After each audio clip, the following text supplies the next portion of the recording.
जन्नात अल्लाह ताला की मखलूक हैं जो इंसानों की तरह इबादत के लिए पैदा किए गए हैं। कुरान मजीद में जन्नात का जिक्र कई मकामात पर आया है। इससे ये मालूम होता है कि वो इंसानों की तरह अच्छे और बुरे अमाल करते हैं और उन पर भी जिम्मेदारी आयद होती है। जन्नात की तख्लीक का मकसद भी अल्लाह ताला की इबादत है। कुरान में इरशाद है, और मैंने जिन्नों और इंसानों को सिर्फ इसलिए पैदा किया है कि वो मेरी इबादत करें। जन्नात पर भी दीन इस्लाम के उसूल और अहकाम लागू होते हैं।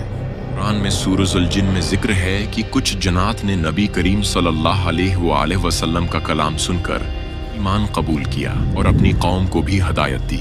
जन्नात भी इंसानों की तरह अच्छे और बुरे हो सकते हैं। सूरह जिन में उनके गिरवाहों का जिक्र मिलता है, जिनमें कुछ नेक और कुछ गमराह हैं। जन्नात भी रिज्क के मोहताज हैं, मगर उनका रिज्क और जिंदगी इंसानों से मुख्तलिफ होती है। उनका जिस्मानी वजूद लतीफ होता है और उनके खाने पीने के बारे में मुख्तलिफ रवायात मौजूद हैं। क़यामत के दिन जन्नात के अमाल का भी हिसाब होगा। नेक जन्नात को जन्नत दी जाएगी और गुनाहगार जन्नात को सजा मिलेगी। जन्नात को भी इंसानों की तरह अच्छाई और बुराई के रास्ते अख्तियार करने की आज़ादी होगी। इस्लाम में ये वाज़ेह किया गया है कि इंसानों को जन्नात से हद से ज़्यादा ताल्लुकात नहीं रखने चाहिए। कुरान और हदीस में जन्नात से महफूज रहने और अल्लाह की पनाह तलब करने की तलकीन की गई है।